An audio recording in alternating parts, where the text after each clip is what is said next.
அக்கா வீட்டுல கொசு தொல்லை ரொம்ப அதிகமா இருக்குங்கக்கா. நைட்ல குழந்தை தூங்க மாட்டேங்கிறாங்க. கொசுவெல்லாம் கொல்றதுக்கு ஒரு ஆள் கொடுங்கக்கா. இருக்குங்கண்ணா தரேன். இந்தாங்கண்ணா. என்னண்ணா பாத்துட்டு இருக்கீங்க? அக்கா டேட்டு ரேட்டு ரெண்டும் செக் பண்ணிருக்கேன்க்கா. நான் டேட்டு ரேட்டு செக் பண்றேன். நீங்க இதுல எச்சரிக்கைன்னு சொல்லி கொடுத்துருக்கானே அதை நீங்க செக் பண்ணிருக்கீங்களா? ஏங்கா கொசுவை கொல்ற மிஷினுக்கு எச்சரிக்கை பார்த்தேன் நகா பண்ண போனானு. நைட்டு கொண்டு போய் போட்டு கதவெல்லாம் முடி தூங்கின அப்படின்னா காலைல எழுந்திருக்கும் போது கொசுல செத்து கிடக்க போகுது.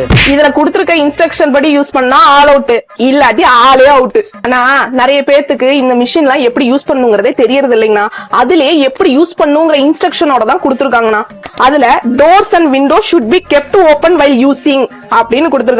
அப்படின்னா நீங்க கொசு விரட்டியை பயன்படுத்தும் போது கதவை ஓபன் பண்ணி வச்சுட்டு தான் பயன்படுத்தணும். நான் இந்த லிக்விட்ல டிரான்ஸ்புளோரித்தின் அப்படிங்கிற வீட்டு உபயோக பூச்சிக்கொல்லியை பயன்படுத்துறதுனால சின்னவங்கல இருந்து பெரியவங்க வரைக்கும் இதை சுவாசிக்கும் போது அலர்ஜி இந்த மாதிரியான ப்ராப்ளம்ஸ் எல்லாமே வரும். ஆனா இந்த மிஷினை எப்படி யூஸ் பண்ணணும் அப்படின்னா, இந்த மிஷினை ஆன் பண்ணிட்டு அரை மணி நேரத்துக்கு அந்த ரூமோட டோர் எல்லாம் க்ளோஸ் பண்ணிட்டு நீங்க அந்த ரூமை யூஸ் பண்ணாதீங்க. அதுக்கப்புறமா இந்த மிஷினை ஆஃப் பண்ணிட்டு நீங்க நிம்மதியா தூங்கலாங்கண்ணா. அண்ணா இந்த மாதிரி இன்ஃபர்மேஷன் நிறைய பேருக்கு தெரியறது இல்லைங்கண்ணா. மறக்காம உங்க ஃப்ரெண்ட்ஸ் அண்ட் ஃபேமிலிஸ்க்கு இந்த விஷயத்தை ஷேர் பண்ணிட்டு நம்ம பேஜை ஃபாலோ பண்ணிக்கோங்க.